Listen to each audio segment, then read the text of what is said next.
Muy buenos días, compañeros. En la mañana de hoy le estaremos hablando acerca de los trastornos depresivos, basándonos según el CIE-10 y el DSM-5. Nuestro grupo está conformado por nuestro compañero Mario Alberto Yepes, Rafael Saraza, Yerlin Brito, Mary Helen Ramírez, Cindy Velázquez y mi persona quien les habla, María José Pozo García. Iniciaremos dándoles a conocer nuestra tabla de contenido.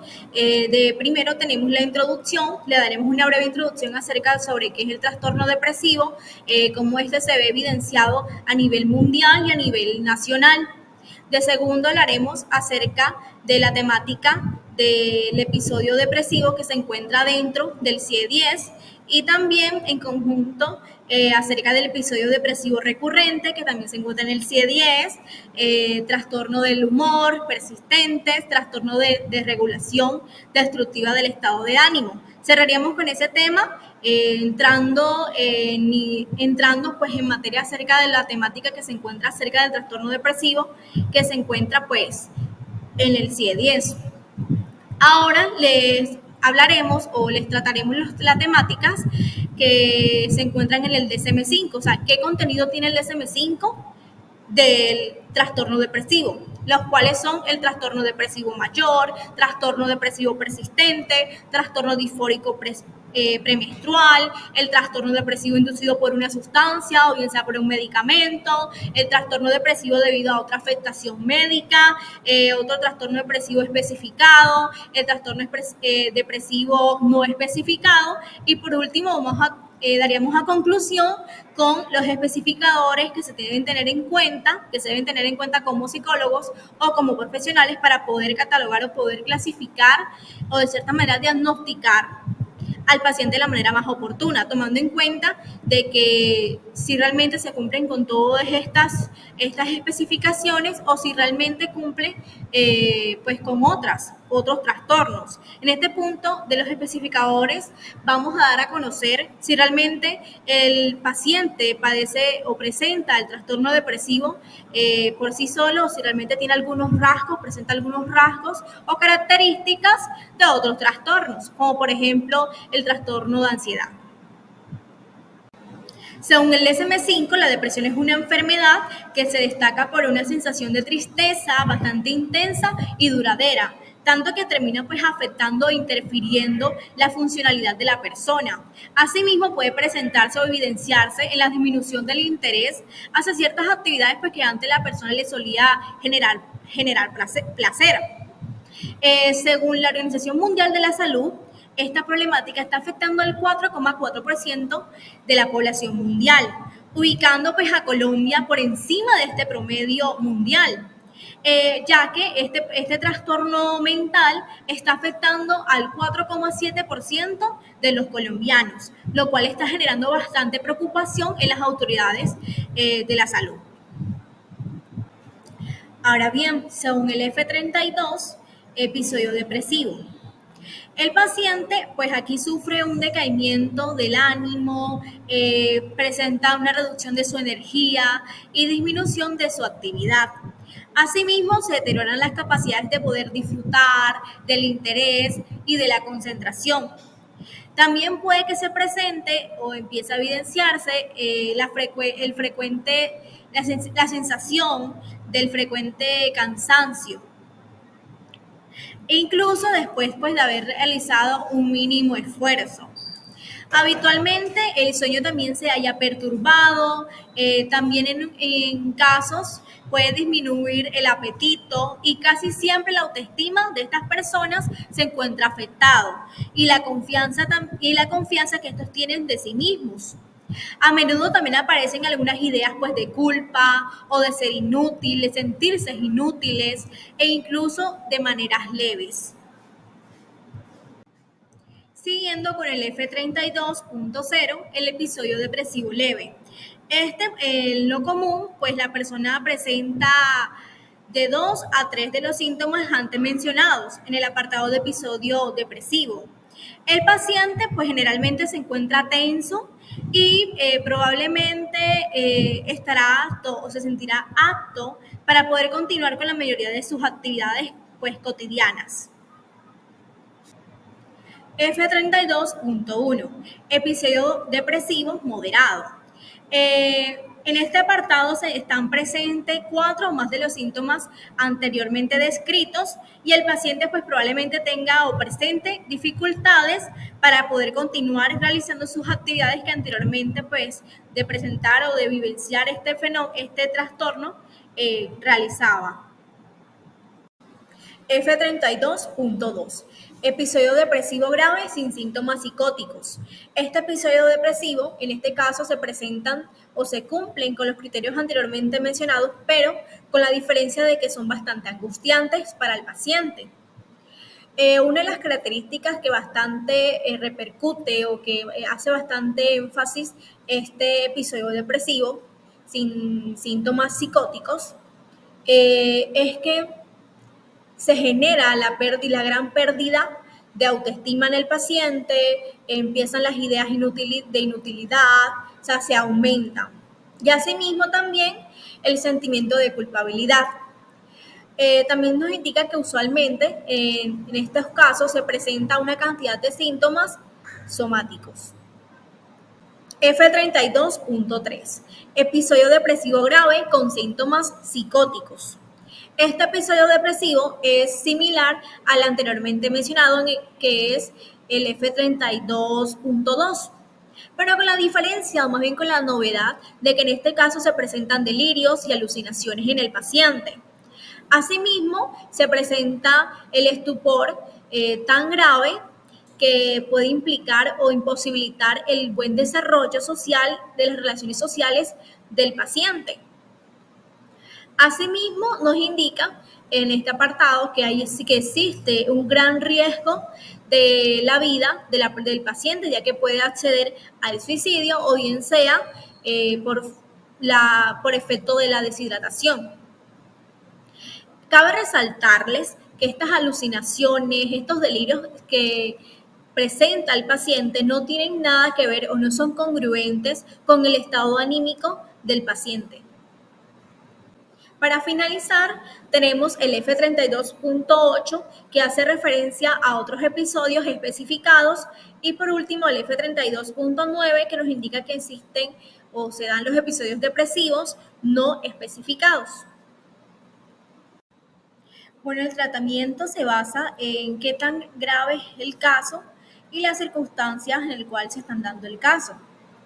Sin embargo, existen unas alternativas que se toman al principio como las básicas, que es la orientación psicológica, primeramente, algunos medicamentos antidepresivos y psicoterapia. En los casos severos se hospitaliza al paciente para poder preservar la vida de este o bien sea para así esperar a que se le otorgue un debido tratamiento. Asimismo, existen unos métodos adicionales, los cuales pueden ser como la actividad física, las terapias grupales o grupos de apoyo social, los cuales, todo esto que acabo de mencionar, son de gran ayuda para el paciente. En los trastornos depresivos recurrentes tenemos que esto se caracteriza por la presencia de episodios repetidos de depresión que pueden variar según la gravedad, esto según el CIE-10. Estos trastornos se codifican bajo la categoría de F33, que incluye varios subtipos que ahora les voy a explicar. El primer subtipo que tiene es F33, codificado .0. Trastorno depresivo recurrente con un episodio actual leve. Esto se aplica cuando el episodio depresivo actual es de gravedad leve y cumple con criterios específicos de un poco de gravedad, pero no tanto. En los trastornos depresivos recurrentes, otro subtipo es el F33.1, que es un trastorno depresivo recurrente con un episodio actual moderado. En esta es similar al anterior, pero con un episodio actual de gravedad un poco más moderada. Tenemos como codificado F33.2, que es un trastorno depresivo recurrente con un episodio actual grave, pero sin síntomas psicóticos. Como este muy bien lo dice, esta implica graves episodios de depresión recurrente, pero sin estos síntomas psicóticos que se puede presentar en pacientes con depresión.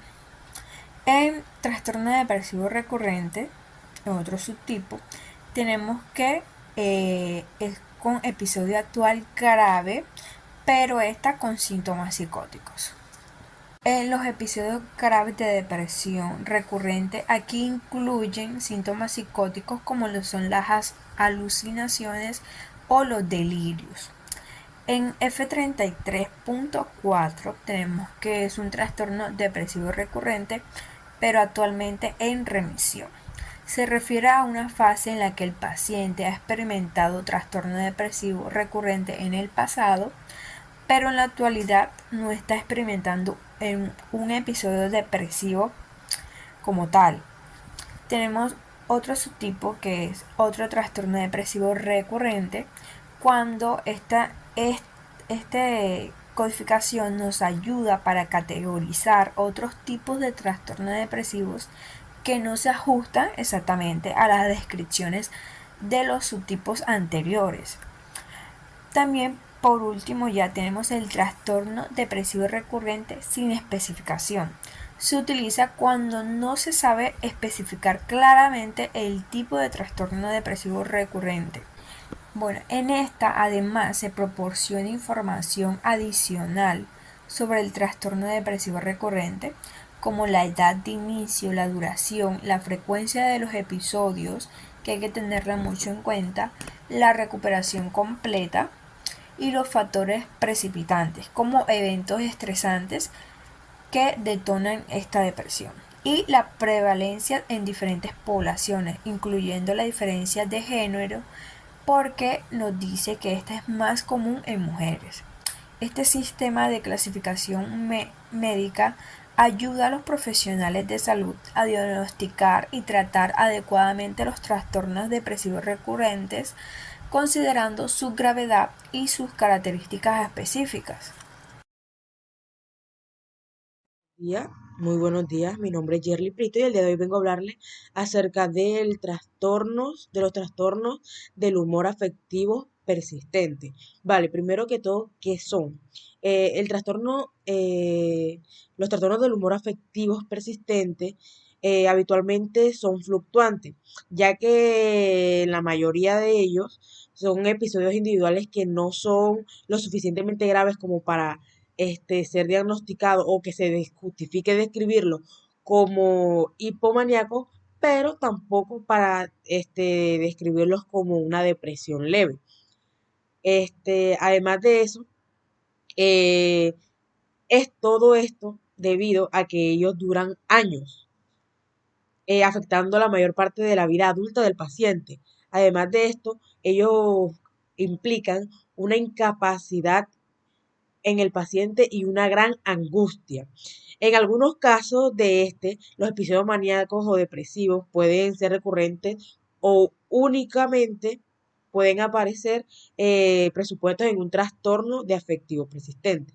Ahora bien, ¿qué significa todo esto? Técnicamente que no son lo suficientemente graves o fuertes como para ser denominados hipomaníacos, es decir, que afectan en gran nivel, pero tampoco son lo suficientemente, pues no es algo que se deba tomar a la ligera, porque este puede tener ciertos tipos de variables de la depresión. Vale, ahora voy a mencionar algunos de los trastornos que derivan o son parte de este trastorno afectivo persistente. Vale, uno de ellos es la ciclotimia o inestabilidad persistente del humor. Esta se caracteriza por el hecho de que tiene leves periodos de excitación y de depresión, en los cuales muchos de ellos no son lo suficientemente graves o prolongados como para justificar el trastorno afectivo bipolar. Este trastorno se cuenta con la nomenclatura en el CIE-10 con el número F34.0. Además de esto, con frecuencia este trastorno también se encuentra entre los parientes de los pacientes que sufren un trastorno afectivo bipolar. Es decir, que proviene de personas que por lo tal que sufren del bipolarismo, pero sin embargo no es considerado bipolarismo. Por eso tiene este nombre, ya que no es tan, como mencioné, tan leve o tan prolongado. Ahora los episodios depresivos que se encuentran con la nomenclatura F32. Vale, el episodio depresivo, ya sean leves o graves, son estos episodios en los cuales las personas se encuentran decaídas, sin ánimo, con cansancio, también se ve afectada el ciclo del sueño, se disminuyen sus actividades en general, sociales, físicas, etcétera, deterioran la capacidad de disfrutar, el interés, la concentración y, como mencioné, un frecuente cambio en su estado de ánimo y en su capacidad de hacer las cosas, es decir, presenta muchísimo cansancio. Incluso puede tener la realización del esfuerzo mínimo, es decir, hacer muy pocas cosas y habitualmente también disminuye el apetito. Dentro de se incluyen episodios únicos de depresión psicógena, depresión reactiva y y reacción depresiva. Con el episodio depresivo leve. Por lo común tiene dos o tres de los síntomas que mencioné anteriormente y por lo general hace o se presenta en el paciente como que tenga momentos tensos, pero probablemente estará apto para continuar con las actividades que tiene, con la mayoría de sus actividades. También está el episodio depresivo moderado, que por lo común presenta 4 o más síntomas de los que también mencioné, y el paciente probablemente tenga una gran dificultad para continuar realizando alguna de sus actividades ordinarias.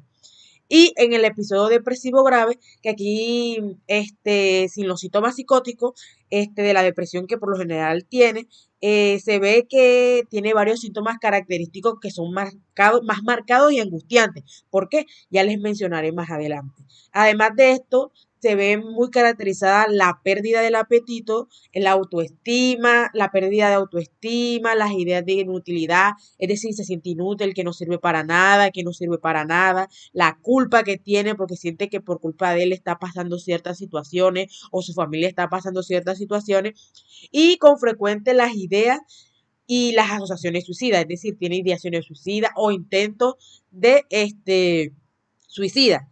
Y presenta también una cantidad enorme de síntomas somáticos, es decir, que las emociones se vuelven algo físico, algo que le está afectando físicamente como estar tenso, dolores musculares, entre otras cosas, dolor de cabeza. Los episodios únicos y síntomas psicóticos de la depresión son agitada profunda y vital.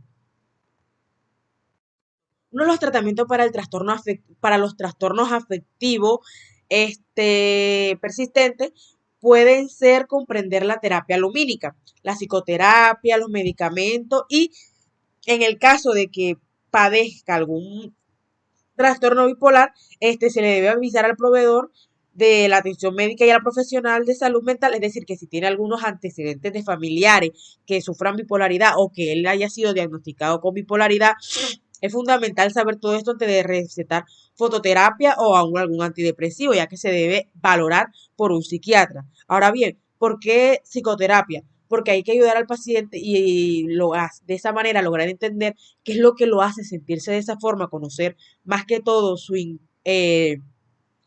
dentro de él, ver que nos cuentes cómo se siente, por qué piensa eso de él, y de ahí de alguna forma buscar ciertas actividades o técnicas terapéuticas que nos ayuden a lograr que el paciente pueda ayudarse a mejorar. Muy buenas, mi nombre es Mariela Ramírez García y hoy voy a hablarles sobre el trastorno de desregulación disruptiva del estado de ánimo, también conocido como el TDDEA.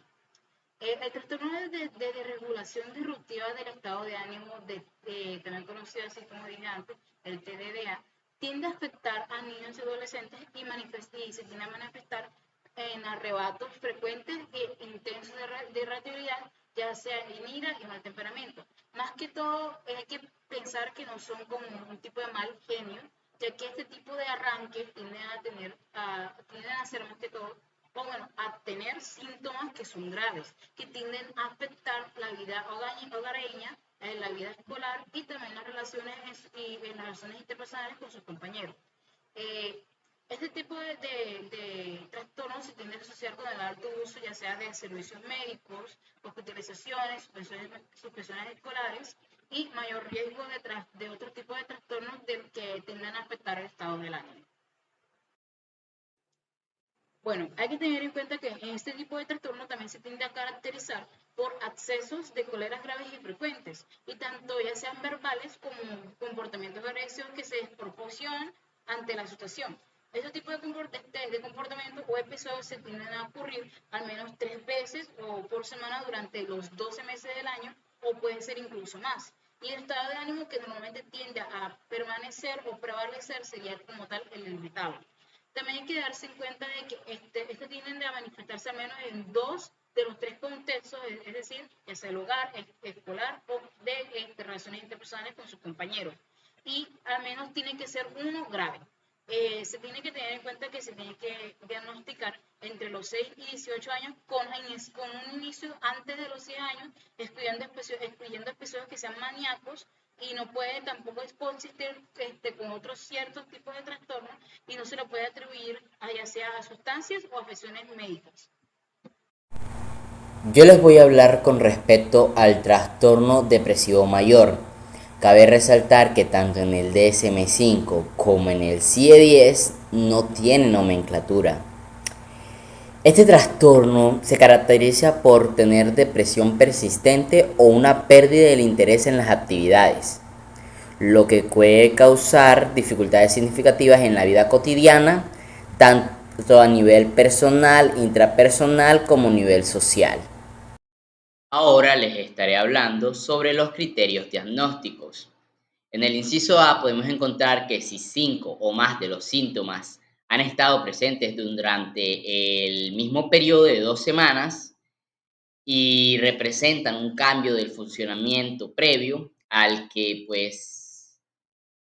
no poseía los síntomas, como el estado de ánimo deprimido o la pérdida de interés del placer. Podemos encontrar como los síntomas los siguientes. El número 1, el estado de ánimo deprimido la mayor parte del tiempo, casi todos los días. Número 2, la disminución o la pérdida del interés o del placer en las actividades cotidianamente, casi todos los días. El número 3, la pérdida importante de peso o el aumento de peso. Número 4, el insomnio o hipersomnia casi todos los días. Número 5, la agitación o retraso psicomotor casi todos los días. Y número 6, la fatiga o pérdida de energía casi todos los días. En el número 7 podemos encontrar de que hay sentimientos de inutilidad o culpabilidad excesiva o inapropiada. En el número 8 podemos encontrar la disminución de la capacidad para pensar o concentrarse o para tomar decisiones, casi todos los días. En el número 9 podemos encontrar los pensamientos de muerte recurrente, no solamente el miedo a morir, sino también las ideas suicidas recurrentes, sin un plan determinado, también el intento de suicidio o un plan específico para llevarlo a cabo. En el inciso B podemos encontrar de que los síntomas causan malestar clínicamente significativo o deterioro en lo social, laboral y otras áreas importantes del funcionamiento. En el inciso C nos habla de que el episodio no se puede atribuir a los efectos fisiológicos de una sustancia o de otra afectación médica. El inciso D nos refiere de que el episodio de depresión mayor no se explica mejor por un trastorno esquizoafectivo, una esquizofrenia, un trastorno esquizofreniforme, un trastorno delirante o un trastorno especificado o no especificado del espectro de la esquizofrenia o otros trastornos psicóticos. El inciso E nos dice de que nunca ha habido un episodio maníaco o hipomaníaco. Cabe resaltar de que con respecto a este inciso E, digamos que está la exclusión que no se aplica si todos los episodios de tipo maníaco.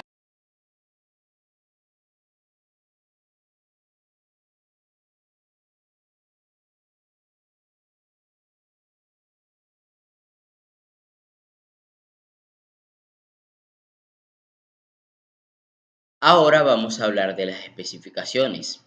Al momento de que se diagnostica el trastorno depresivo mayor, se tiene que especificar si este está con ansiedad, con características mixtas, con características melancólicas, con características atípicas, con características psicóticas congruentes con el estado de ánimo, o características psicóticas no congruentes con el estado de ánimo, con inicio en el periparto o con patrón estacional. Esto solo en el caso de que sea un episodio.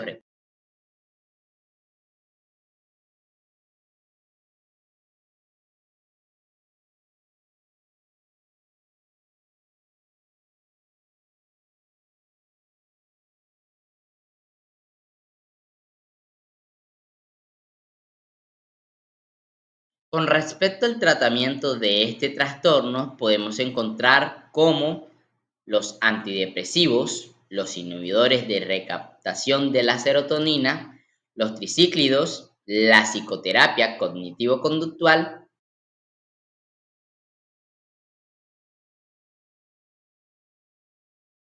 Ahora les voy a hablar sobre el trastorno depresivo persistente, también conocido como distimia. En el CIE-10 aparece con la nomenclatura de F34.1. La distimia se caracteriza.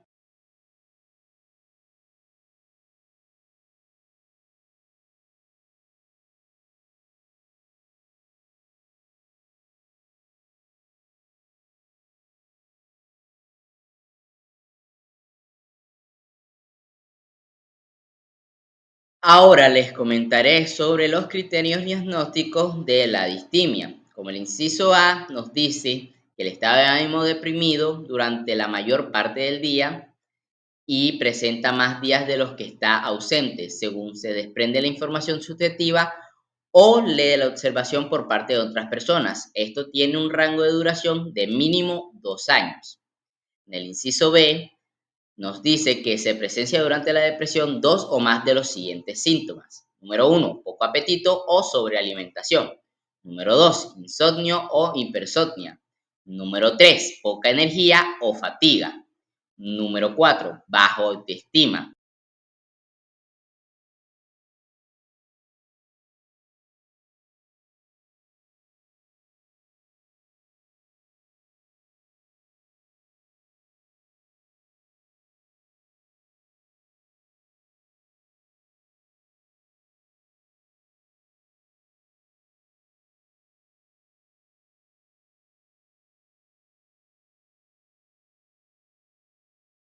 En el inciso número D, los criterios para un trastorno de depresión mayor pueden estar continuamente presentes durante 2 años. El inciso E nos dice que nunca ha habido un episodio maníaco o un episodio hipomaníaco y nunca se han cumplido los criterios para el trastorno ciclotímico. El inciso F nos dice que la alteración no se explica mejor por un trastorno esquizofrénico.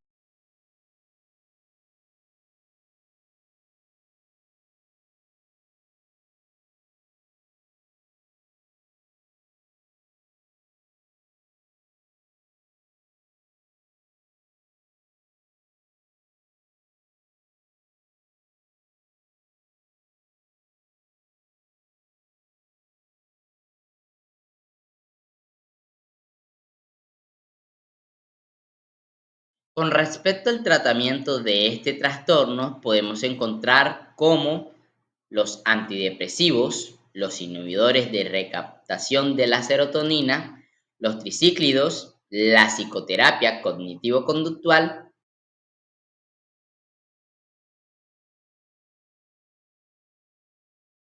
Ahora les voy a hablar sobre el trastorno depresivo persistente, también conocido como distimia. En el CIE-10 aparece con la nomenclatura de F34.1.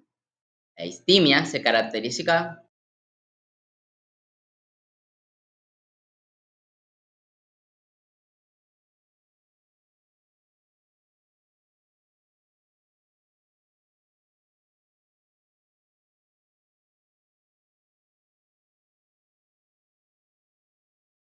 Ahora les comentaré sobre los criterios diagnósticos de la distimia. Como el inciso A nos dice que el estado de ánimo deprimido durante la mayor parte del día y presenta más días de los que está ausente, según se desprende la información subjetiva o de la observación por parte de otras personas. Esto tiene un rango de duración de mínimo 2 años.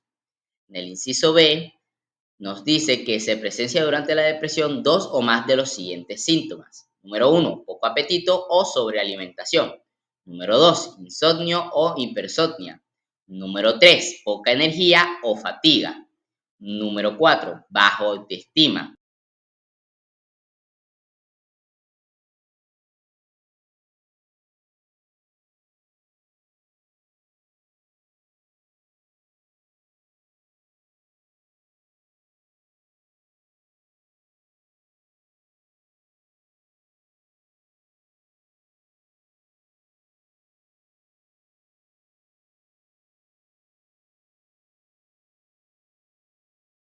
En el inciso número D, los criterios para un trastorno de depresión mayor pueden estar continuamente presentes durante 2 años.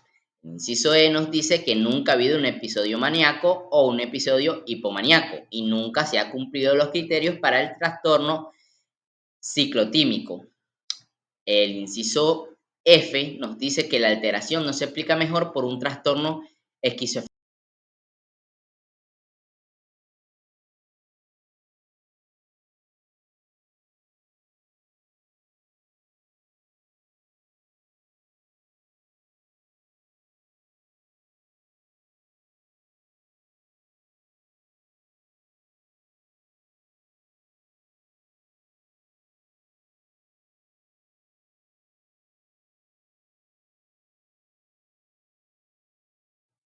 Con respecto a las especificaciones, podemos notar de que tiene especificaciones similares a el trastorno anteriormente tratado, pero además de estas, se nos dice que se tiene que especificar si es de un inicio temprano, eso quiere decir antes de los 21, o si es de un inicio tardío, a partir de los 21 años. También se debe especificar si durante la mayor parte de los 2 años más recientes del trastorno.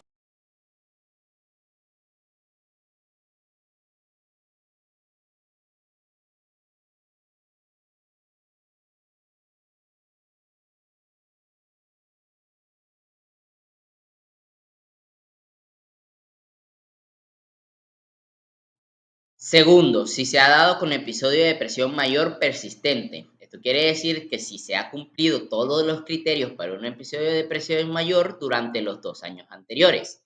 Tercero, con episodios intermitentes de depresión mayor, con el episodio actual. Esto quiere decir de que actualmente cumplen todos los criterios para un episodio de depresión mayor, pero ha habido periodos en los que al menos 8 semanas de esos 2 años anteriores con síntomas por debajo del umbral para un episodio de.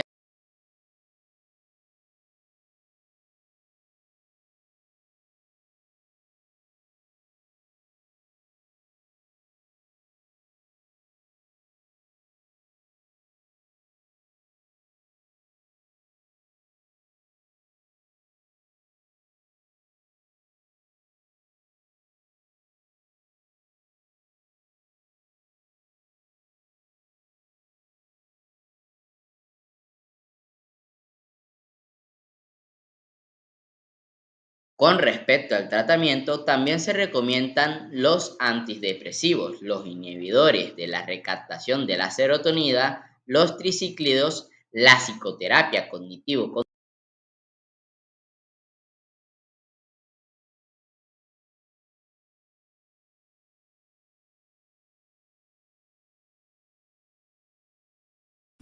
Bien, yo les vengo a hablar acerca del trastorno disfórico premenstrual que pertenece al CIE-10 en la sección de trastornos no inflamatorios de los órganos genitales femeninos.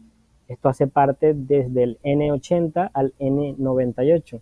A pesar de eso, aún hace parte en el DSM-5 de los trastornos mentales debido a que es un trastorno que llega a afectar la parte mental y cognitiva de una persona y asimismo genera sentimientos de tristeza y profundidad extremos y pues básicamente debido a esta situación es que a pesar de no ser parte de los trastornos mentales y del comportamiento en el CIE-10, hace parte de los trastornos mentales en el DSM-5. Asimismo, también cabe recalcar que en el CIE-10 este se conoce como síndrome de tensión premenstrual y que básicamente, a pesar de tener un nombre diferente, también hay unas características que los separan. Como una de ellas es la frecuencia en que se produce el trastorno disfórico premenstrual y cómo se produce el síndrome de tensión premenstrual, que es completamente diferente, ya que en el trastorno los síntomas, el tipo de situaciones que padece la persona son mucho más intensos que en el SPM, que es síndrome de tensión premenstrual, y aún así pues los dos hacen un hincapié en ese estado de depresión grave, irritabilidad, tensiones, sobre todo antes de la menstruación, por eso se menciona que es premenstrual. Entonces básicamente este trastorno, como mencioné, se caracteriza por la aparición de al menos 5 de los síntomas de los criterios B y C que próximamente voy a mencionar en la etapa previa al comienzo del ciclo menstrual y en la mayoría de los ciclos menstruales. Cabe destacar que esto que acabo de mencionar es el primer criterio que se debe tener en cuenta. Básicamente es el criterio introductorio para que se den los próximos criterios, que es B y C. Bien. Continuando con ello, entonces hablaremos de los criterios diagnósticos del TDPM. Primero que todo, estamos ahora mismo en el criterio A, donde podemos ver una labilidad afectiva intensa. Y esto se ve expresado como en cambios de humor, puede estar muy triste, puede estar muy alegre, puede estar enfadado, enojado, y pues básicamente no existe como una asimilación de cómo la persona debe sentirse con respecto a sus emociones y sentimientos que está expresando. Entonces siempre existe como que un altibajo en ese tipo de situaciones que conlleva a la persona a actuar de una manera que no suele ser pues la manera habitual de comportarse. Asimismo, también tenemos en el segundo apartado la irritabilidad intensa o enfado o aumento de los conflictos interpersonales. Cabe destacar que, como mencioné antes, deben cumplirse al menos 5 de los síntomas que se ven expresados en cada uno de los criterios del A, B y C. Teniendo en cuenta que este es el criterio B, vamos a mirar que a pesar de que sean diferentes síntomas, pueden estar correlacionados, lo que hace mucho más sencillo que una persona que esté padeciendo este trastorno, pues básicamente llegue a tener varios de los síntomas que estemos mencionando. Como mencioné antes, la labilidad afectiva intensa, pues básicamente es esa desregulación de las emociones, y la irritabilidad intensa o enfado, aumento de los conflictos personales, pues también llega a ser uno de esos estigmas o síntomas que podemos mencionar dentro de ellos. Asimismo, también tenemos el estado de ánimo intensamente deprimido, sentimientos de desesperanza o ideas de autodesprecio. Este es uno de los síntomas que yo consideraría que es uno de los más importantes en este apartado, debido a que estamos hablando de estados de ánimo intensamente deprimido, que conlleva a depresión o estados depresivos graves, lo que conllevaría posiblemente a una ideación suicida, que podríamos tomarlo como una planeación activa o pasiva del suicidio. Y esto conlleva a que la persona pues existe la posibilidad de que intente atentar contra su vida, lo cual es ideal tener en cuenta como esto uno de los, considero yo, síntomas más importantes de este trastorno. Y el último también, que es la ansiedad, la tensión o sensación intensa de estar excitado con los momentos pues más incómodos para la persona. Y bueno, estos son pues los B. Dice que uno de estos síntomas han de estar presentes. ¿Por qué uno o más? Más adelante lo veremos, porque uno o más. Entonces, básicamente, yo considero que es un acto en cadena. Si se activa uno, existe la posibilidad de que otro directamente también haga parte de dicha situación. Bien, continuemos. Ahora hablaremos acerca de los criterios diagnósticos del TDPM. Y vemos que aquí en el C hay muchos más síntomas. Y pues básicamente estos síntomas deben combinarse con el criterio B, que fueron los que mencionamos anteriormente, para que puedan ser 5 en total como mínimo, para que se tenga en cuenta que la persona posiblemente tenga un trastorno depresivo disfórico premenstrual, disculpen. Bien, entonces primero hablamos de la disminución del interés por las actividades habituales, la dificultad subjetiva de concentración, el letargo, fatigabilidad fácil o intensa falta de energía.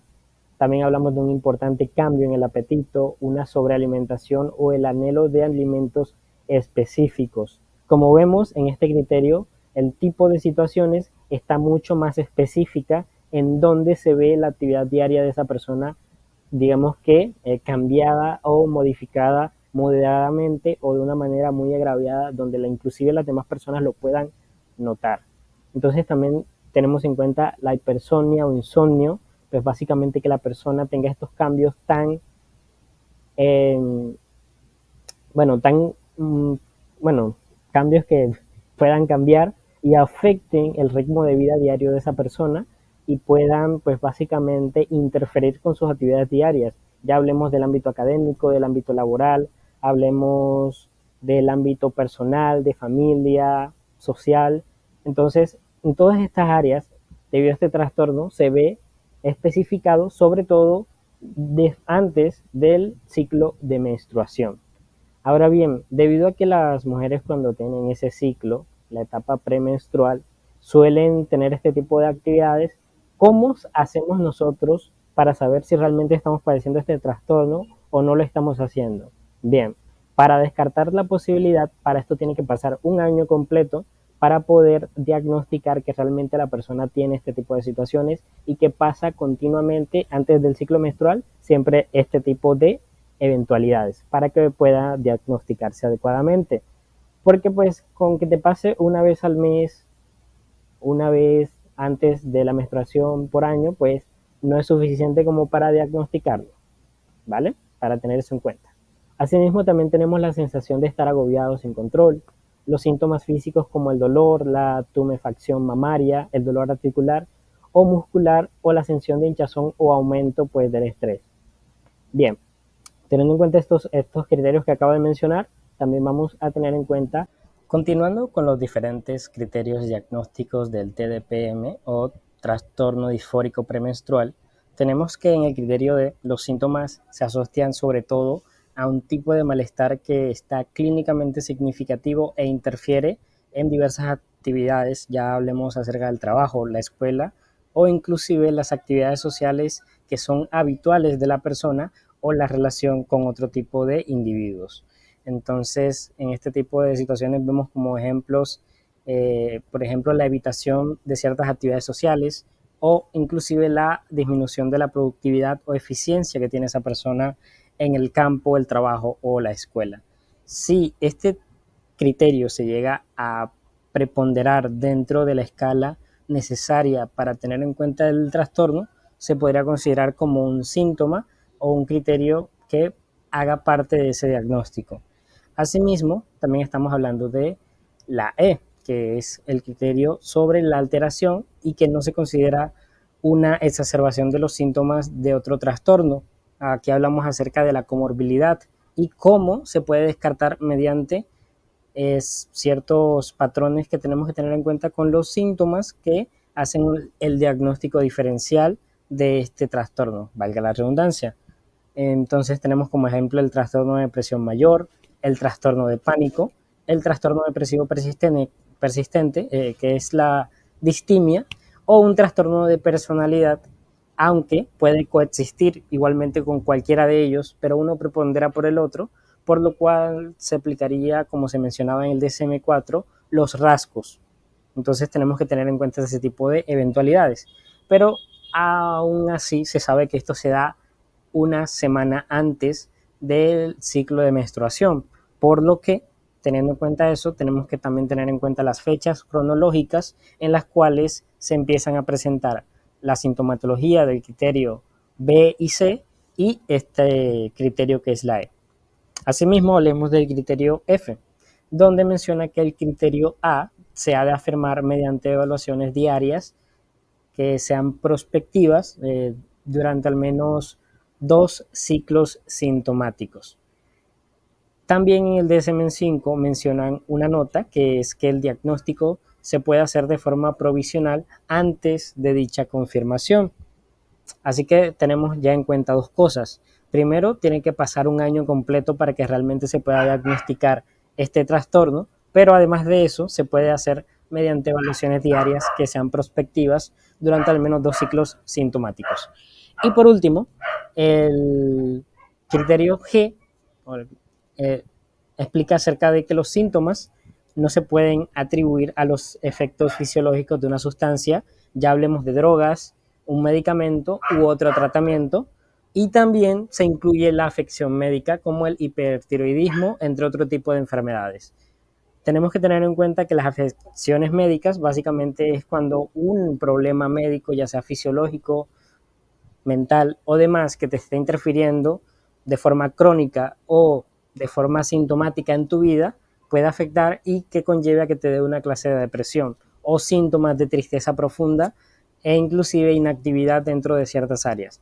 Por lo que el trastorno por otro tipo de afección médica pues también se incluye dentro de los trastornos depresivos debido a las diferentes situaciones que se pueden o pueden existir o conllevar dentro de ello. Más adelante les hablaré acerca del trastorno por afección médica y verán de qué manera se desarrolla y de qué manera se puede identificar dentro de otro tipo de afecciones médicas y cuáles son las afecciones médicas más frecuentes que ocurren dentro del mismo. La epidemiología, la etiología y el tratamiento. Primero que todo, este trastorno es de 1.8% a nivel mundial y de 1.3% de comorbilidad con otro tipo de trastornos. Recordemos que la comorbilidad a veces es cuando existen varios trastornos dentro de una persona y básicamente este tiene una preponderancia mucho mayor debido a los síntomas y que se tienen que descartar otro tipo de trastornos para que este se cumpla. Y pues estos síntomas pueden ser más intensos cuando la mujer se acerca a la menopausia. Por lo tanto, a medida que la mujer está directamente proporcionada a su edad, puede existir la posibilidad de que la persona tenga mucho más este trastorno disfórico premenstrual. En cuanto a la etiología y los factores ambientales y emocionales, aumentan la probabilidad también de su existencia. ¿A qué hacemos referencia con ello? Una persona que esté sometida continuamente al estrés, una persona que esté sometida continuamente a los problemas o una persona que continuamente esté demasiado exacerbada o apresurada por este tipo de situaciones puede conllevar también problemas, porque aumenta en cuanto a su factor emocional y ambiental las posibilidades de obtener un trastorno antes de la etapa menstrual, porque pues, sabemos que las etapas menstruales de las mujeres es una etapa bastante complicada para ellas y esto pues aumenta grandemente la posibilidad de que se obtenga dichas situaciones, dichos síntomas y puedan padecerlo. Asimismo, el tratamiento que podemos utilizar para minimizar o digamos que prevenir este tipo de situaciones o que cuando ya lo tiene suelen ser los síntomas por fármacos como antidepresivos, también los captadores de serotonina, los anticonceptivos, los suplementos nutricionales de calcio, de vitamina B6 y deben ser recomendados por personal médico. No se pueden automedicar, no es lo ideal en ninguno de los casos posibles que pueda haber. Lo ideal es que básicamente se tengan en cuenta otro tipo de situaciones antes de consumir fármacos sin la pues experiencia de un profesional, como sea el ejercicio, la disminución de cafeína o inclusive otro tipo de sustancias. Y como nota tenemos que los síntomas de los criterios A y C se han de haber cumplido durante la mayoría de los ciclos menstruales del año anterior, como mencioné en el apartado anterior. Entonces tenemos que tener en cuenta este tipo de situaciones para que se puedan hacer los diagnósticos de una forma adecuada, efectiva y que se pueda corroborar que la persona está realmente padeciendo este trastorno y poder ayudarlo en su proceso o en el tratamiento o en la prevención de dicha situación en caso de que no esté tan avanzado en ese tipo de problemas. Bien, volviendo por aquí, ahora vamos a hablar acerca del trastorno depresivo debido a otra afección médica. Debemos tener en cuenta que los trastornos depresivos no simplemente vienen por situaciones ambientales, por situaciones sociales o por situaciones que puedan conllevar de otro ámbito. Ya hablemos, por ejemplo, no sé, de alguna pérdida de un parcial, hablemos acerca de que perdió el trabajo o hablemos de situaciones que estén sometidas a nuestra vida cotidiana, sino que enfoquémonos en las enfermedades médicas que no están relacionadas a dicha depresión y que claramente pueden generar un trastorno depresivo asociado. Entonces, aquí hay una amplia gama de enfermedades médicas que pueden producir síntomas depresivos y entre ellas podemos destacar varias. Primero están las enfermedades endocrinas como el hipertiroidismo, los niveles bajos de testosterona, los niveles bajos de hormonas hipofisarias o inclusive el síndrome de Cushing, que es bastante expresado y también bastante escuchado en este ámbito del trastorno depresivo. Asimismo, también estamos hablando de enfermedades infecciosas como el SIDA, la hepatitis, la neumonía, la mononucleosis o la tuberculosis. Son enfermedades que a pesar de que tienen un tratamiento, de que pueden ser tratadas y prevenidas, existe el riesgo de que cualquier persona las pueda pues, adquirir. Y entre ese riesgo se encuentra también el riesgo de voy a morir, voy a salvarme. En cierto tipo de ocasiones inclusive hay enfermedades donde no tienen cura y básicamente solo tienen un periodo de vida prolongado.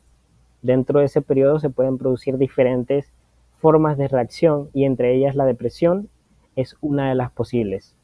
Asimismo también estamos hablando de enfermedades cerebrales y del sistema nervioso, como lo puede ser el traumatismo craneal, apneas del sueño, los accidentes cerebrovasculares, la demencia en estados iniciales o inclusive los tumores cerebrales.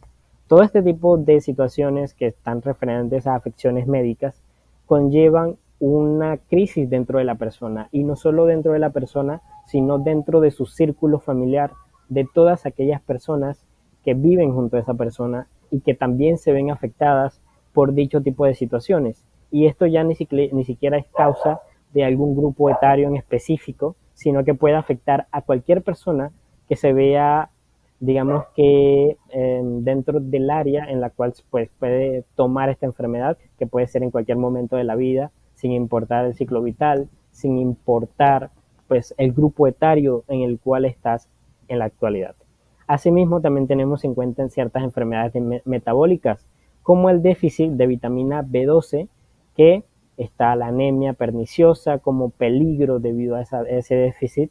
También está la pelagra, la diabetes mellitus tipo 2, o inclusive hablemos de las enfermedades autoinmunes, como la artritis reumatoide, la psoriasis, la fibromialgia, la lupus eritematosa o la esclerosis múltiple. Y por último, enfermedades que conocemos dependiendo de la edad, como el Parkinson o la de Huntington. Básicamente, estos tipos de evidencias con respecto a trastornos depresivos están,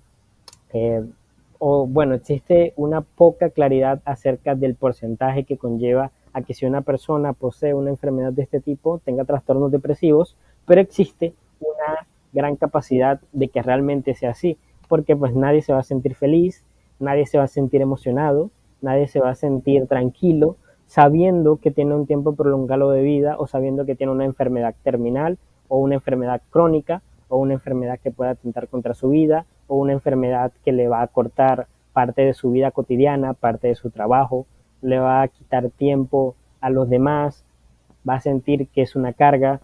Todo ese tipo de situaciones conlleva a que la persona se sienta en riesgo de que puedan ocurrir este tipo de eventualidades. Y asimismo hablamos de los riesgos de suicidio. A pesar de que no hay estudios epidemiológicos que aporten pues, datos que permitan diferenciar el riesgo de suicidio de un episodio mayor, que estamos hablando del episodio mayor depresivo o el trastorno depresivo mayor, debido a otra afección médica del riesgo de un episodio depresivo mayor en general.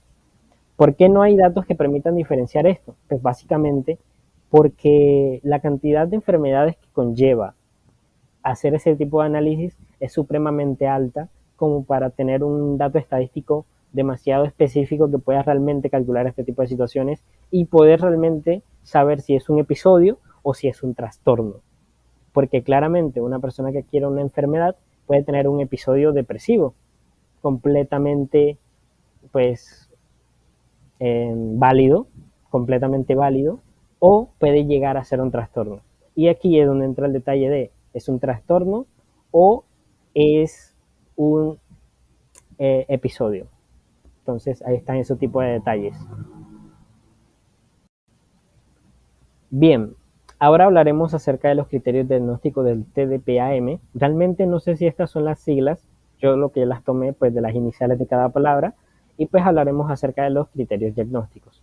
primero que todo, debe tener como criterio A un periodo importante y persistente de un estado de ánimo deprimido o una disminución notable del interés o placer por casi o todas las actividades que predomina en el cuadro clínico. Esto quiere decir que una persona que antes solía hacer ejercicio ya no haga. Una persona que antes solía dibujar ya no dibuje. Una persona que antes solía salir ya no salga. Una persona que antes le gustaba leer, le gustaba investigar, le gustaba jugar videojuegos, no lo haga. Es un periodo, en un periodo importante, pues básicamente debemos considerar que es uno de los posibles síntomas de este trastorno depresivo por una afección médica.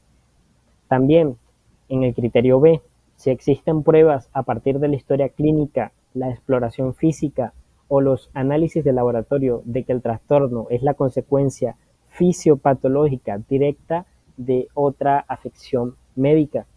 ¿Qué quiere decir esto?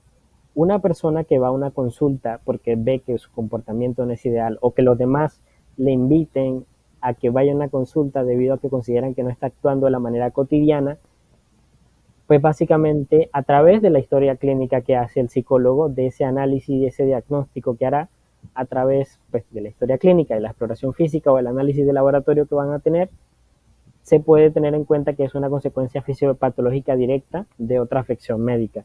Y no solamente nos podemos referir a un psicólogo, sino que también a un médico. El médico que tenga, pues básicamente, las capacidades de medir este tipo de situaciones. Porque claramente a través de un análisis de laboratorio o exploración física lo puede hacer, si no estoy en lo erróneo, también un médico. Y se puede remitir por ese tipo de situaciones. Bien, en el criterio C tenemos la alteración, no se puede explicar mejor por otro trastorno mental. Ya hablemos del trastorno de adaptación con estado de ánimo deprimido y que el factor de estrés es una afección médica grave. Asimismo, este trastorno no se produce exclusivamente durante el curso de, no puedo leer lo que sigue, bueno, durante el curso de ciertas situaciones, y tenemos como último criterio el criterio E, que es el trastorno causa malestar clínicamente significativo o deterioro en lo social, laboral u otras áreas importantes del funcionamiento diario de esa persona. Entonces tenemos en cuenta todas estas características para que se pueda diagnosticar o dar un posible diagnóstico o dar un diagnóstico preliminar o una anamnesis acerca de la situación de esta persona para comprobar o corroborar que tiene un trastorno depresivo debido a otra afección médica. Bien, continuemos. Ahora hablaremos acerca de la epidemiología. Como antes no mencioné cuáles eran las codificaciones dentro del DSM-5 ni dentro del CIE-10, fue por esta razón. Este trastorno debido a otra afección médica tiene 3 características diferentes. Esas 3 características diferentes se miden a través de distintas codificaciones. Primero está la F06.31, que son con características depresivas en los cuales no se cumplen todos los criterios para un episodio depresivo mayor, por lo que, pues básicamente es algo continuo. También tenemos el F06.32, que es con episodio del tipo de depresión mayor, donde se cumplen todos los criterios, excepto el criterio C, para un episodio de depresión mayor. Y el F06.34, que son las características mixtas, donde también existen los síntomas de manía o hipomanía y no predominan en el cuadro clínico.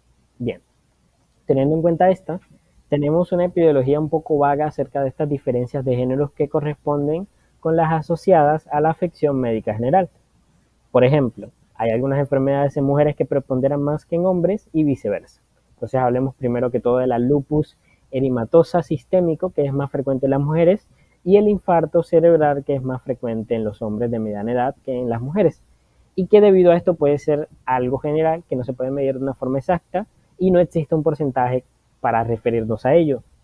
Tenemos que tener en cuenta que pues, las personas que sufren este tipo de condiciones se ven claramente afligidos, se ven detenidos en términos de sociedad para continuar con sus actividades diarias, lo que puede conllevar a un una depresión o a un trastorno depresivo por otra afección médica, debido a que son situaciones que no están en su control ya, sino que escapan directamente al área fisiológica, al área sensitiva, etc. Bien, entonces esto sería todo en mi aporte. Gracias por la atención. Los dejo con mi próximo o próxima compañera. Bueno, voy a hablarles sobre lo que sería el trastorno depresivo inducido por sustancias o por medicamentos. Este tipo de trastorno hay que tener en cuenta de que se tienden a desencadenar por el consumo de ciertos fármacos, alcohol o drogas. Hay que tener en cuenta que este tipo de trastorno se logra notar más que todo por los cambios persistentes del estado de ánimo y la disminución notable del interés en ciertas actividades que hacen en su día a día. Este tipo de trastorno se diferencia de los depresivos primarios por su asociación directa al uso de sustancias, y también para poder diagnosticarlo hay que tener en cuenta la historia clínica o las pruebas que deben indicar más que todo que hubo un consumo de sustancias antes del inicio del trastorno. También para poder tener en cuenta, para poder diagnosticar este tipo de trastorno, hay que tener en cuenta el estado de ánimo deprimido que persiste con la pérdida del interés en ciertas actividades o pérdida de placer en las actividades que hacen día a día o las actividades que les gusta hacer. También hay que tener en cuenta que, como dije antes, las pruebas de la historia clínica o la exploración física o análisis que se puedan utilizar para confirmar la relación de las sustancias con la depresión. También hay que excluir los trastornos depresivos que no estén inducidos por sustancias o que tengan, o por lo menos considerar la temporalidad, la persistencia y la evidencia independiente. También hay que tener en cuenta que no se asocia más que todo con un síndrome confusional, y también también que este tipo de trastorno tiende a causar malestar, ya sea clínicamente, que es significativo o puede tener algún tipo de deterioro en las áreas sociales, laborales y otras funciones importantes en la vida de la persona. Bueno, hay que tener en cuenta algo, y es que hay unas observaciones que nos da el DSM-5, que sería más que todo, por ejemplo, que a la hora de diagnosticar, en vez de diagnosticar como sea una intoxicación o una abstinencia, hay que tener en cuenta los síntomas del criterio A y que estos tiendan a predominar y sean lo suficientemente graves como para poder requerir un tipo de atención clínica. Y también tenemos que tener en cuenta el tipo de codificación, ya que el código del CI9 y el CI10 tienden a ser diferentes, ya que, por ejemplo, el código del CI10 varía según la presencia de qué tipo de sustancia o medicamento estén y también qué tipo de nivel tenga la persona de depresión. Como por ejemplo, sería trastorno leve, trastorno de depresión leve por tal sustancia, mientras que el CI9 tiende a reflejar solamente lo que sería el trastorno de depresivo inducido por tal sustancia. Muchas gracias.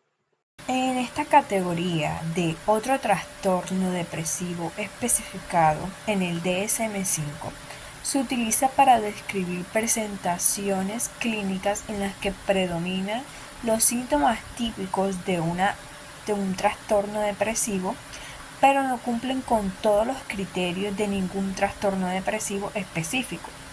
En esta categoría se emplea cuando el clínico desea especificar la razón por la cual la presentación no cumple con los criterios de un trastorno depresivo específico.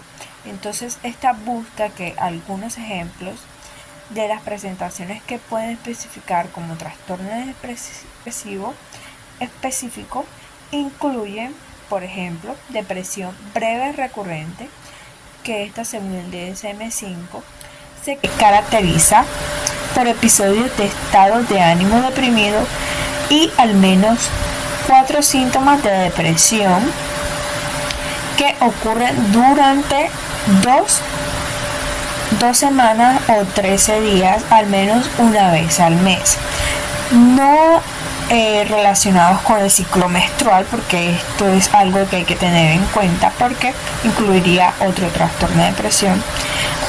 entonces durante al menos 12 meses consecutivos. Esto aplica a individuos cuyos síntomas no cumplen con los criterios de ningún trastorno depresivo bipolar o que no tienen criterios activos o residuales de un trastorno psicótico. Por otro lado tenemos otro subtipo que es un episodio depresivo de corta duración que varía entre 4 a 13 días. Se refiere a la presencia de un estado de ánimo deprimido y al menos 4 de los otros 8 síntomas de un episodio de depresión mayor durante más de 4 días, pero menos de 14 días. Esto a diferencia del episodio anterior, pues que esta lleva a diferencia los meses. Esto se aplica a individuos cuya presentación nunca ha cumplido los criterios para otro trastorno depresivo o bipolar, pero que tampoco cumplen con los criterios activos o residuales para un trastorno psicótico y que no tienen depresión breve recurrente. Por último, tenemos el episodio depresivo con síntomas insuficientes. Este se caracteriza por un estado de ánimo deprimido y al menos 4 de los otros 8 síntomas de un episodio de depresión mayor que persiste durante al menos 2 semanas. Esto se aplica en individuos cuya presentación pues nunca ha cumplido con los criterios de otro trastorno depresivo o de bipolar o de un trastorno psicótico y que no tiene tampoco una depresión breve recurrente. En resumen, la categoría de otro trastorno depresivo específico se utiliza para describir situaciones donde los síntomas depresivos son preeminentes, pero no encajan en ninguna categoría de trastornos depresivos específicos. Y esto proporciona de manera que nos ayuda a especificar casos que no cumplen con los criterios precisos de otros trastornos, y esto ayuda a que a los clínicos pues puedan comunicar la naturaleza única de la presentación clínica que presenta el individuo. Ya yéndonos un poco al tratamiento, pues este suele ser similar al tratamiento de los trastornos depresivos más específicos como el trastorno depresivo mayor, y pues que este puede incluir la terapia psicoterapéutica, medicación, apoyo social, cambios en el estilo de vida y también un seguimiento clínico, que este es fundamental para realizar un seguimiento regular con el profesional para evaluar y pues ayudar a regular al paciente su depresión.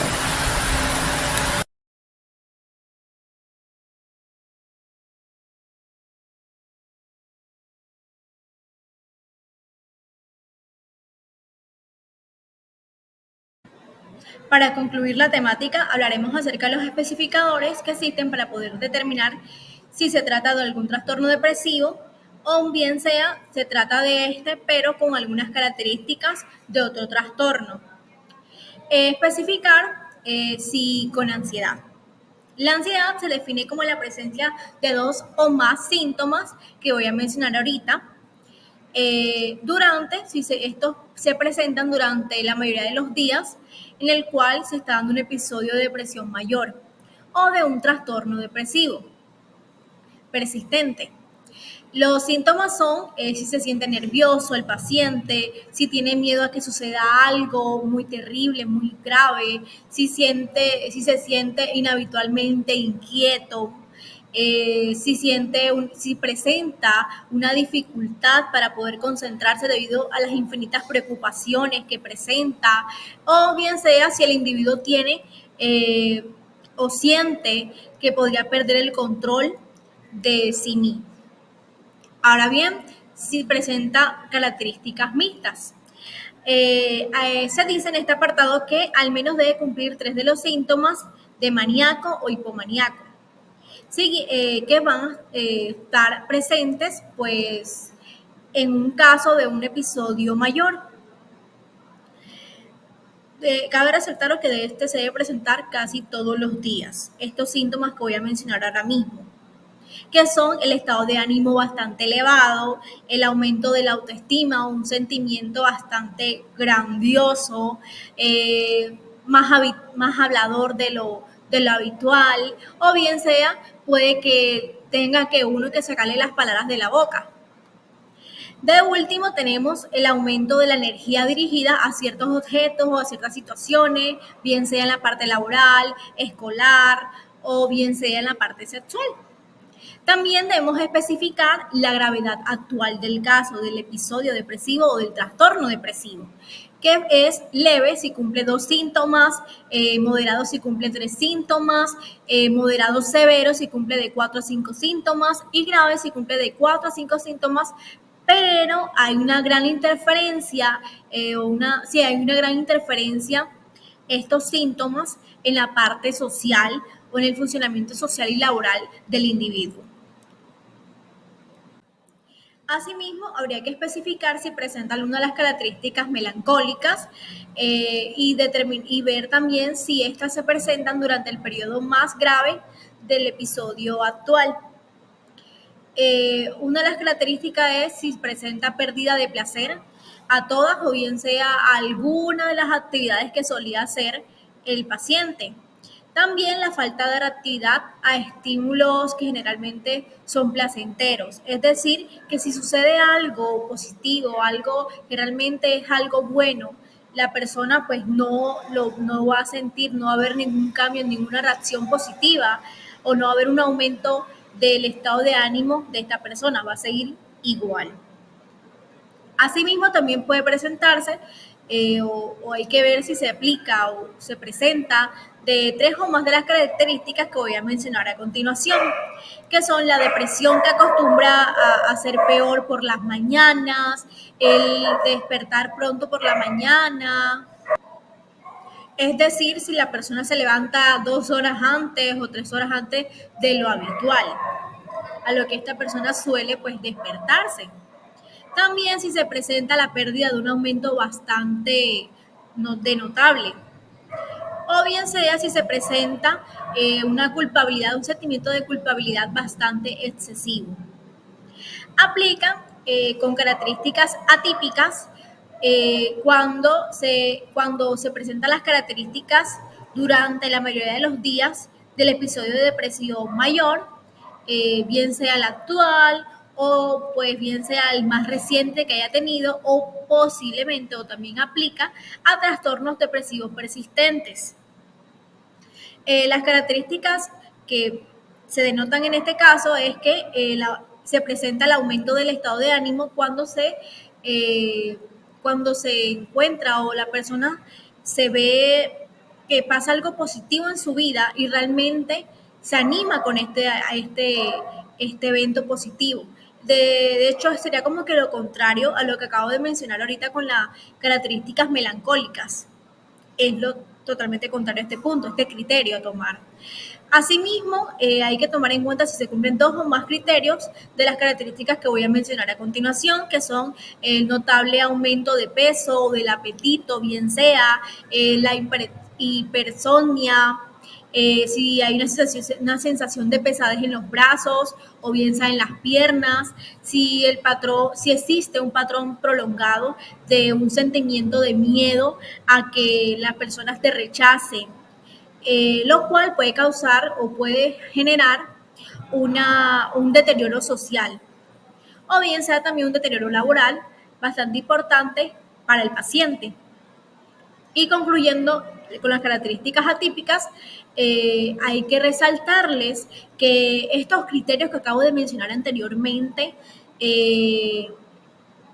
no se van a presentar o no se pueden presentar al mismo tiempo que las características melancólicas. Es decir, en un solo episodio, durante un mismo episodio, no se pueden presentar estas 2 características al mismo tiempo. Especificar si se presentan características psicóticas, es decir, presencia de alucinaciones o de delirios. También hay que especificar si estas características psicóticas que se presentan son congruentes con el estado de ánimo, es decir, si el contenido de los delirios y alucinaciones está en consonancia con los temas depresivos típicos de la incapacidad personal, de la culpa, de la enfermedad o del castigo merecido, o bien sea si se presenta con características psicóticas no congruentes con el estado de ánimo. Es decir, que el contenido de los delirios o de las alucinaciones no está implicado con el estado de ánimo de la persona, es decir, con los temas depresivos típicos, como por ejemplo la incapacidad personal, como la culpa, las enfermedades, castigo merecido, entre otras más. También hay que identificar si es con catatonia. Especialmente la catatonia se puede identificar si se aplica o si se presenta en un episodio de depresión. Y también hay que identificar si estas se presentan durante la mayor parte del episodio. Pero ahora bien, ¿qué es la catatonia? La catatonia es una enfermedad de tipo neuropsicológica que trata acerca de la imposibilidad de poder moverse la persona, o sea, los músculos quedan totalmente tensionados, la persona no tiene la capacidad de poder moverse. De hecho, si uno quiere, le alza el brazo a la persona, pues literal la persona va a quedar con el brazo alzado. Otra característica de la catatonia es que la persona maneja una emocionalidad bastante intensa y también presenta la ausencia de respuesta hacia su entorno. Especificar si con inicio en el periparto. Las mujeres con episodio de depresión mayor en el periparto con frecuencia sufren de ansiedad o incluso de ataques de pánico. Los episodios del estado de ánimo que inician en el periparto pueden presentar o no características psicóticas. Si se presentan características psicóticas, se le da lugar a lo que se le conoce como el infanticidio. Este se asocia a que las mujeres, a las madres, presentan o sienten que son ordenadas a matar al niño, o bien sea presentan delirios de que el niño está poseído. Los episodios del estado de ánimo de depresión mayor o maniático en las mujeres luego del episodio de posparto, con características psicóticas, cabe resaltarlo, se presentan estos casos de 500 mujeres o 500 madres, una de estas presenta estos casos con rasgos psicóticos. O bien sea una de 1000 mujeres presentan en sus partos, luego de sus partos, un episodio de estos, pero con características psicóticas. Ahora bien, finalizando esta intervención, estaremos hablando con respecto a los patrones estacionales. Este especificador se aplica al trastorno de depresión mayor o bien sea el recurrente. Las características esenciales es la aparición y la remisión de episodios de depresión mayor en ciertos momentos del año, es decir, ciertas estaciones del año. Se dice que la mayoría de los casos surgen o aparecen en los comienzos de otoño y de invierno y se remiten en la estación de primavera. Y uno de las estaciones que tienen menos frecuencia de que aparezcan o se registren este tipo de casos es verano. Muchas gracias por la atención prestada.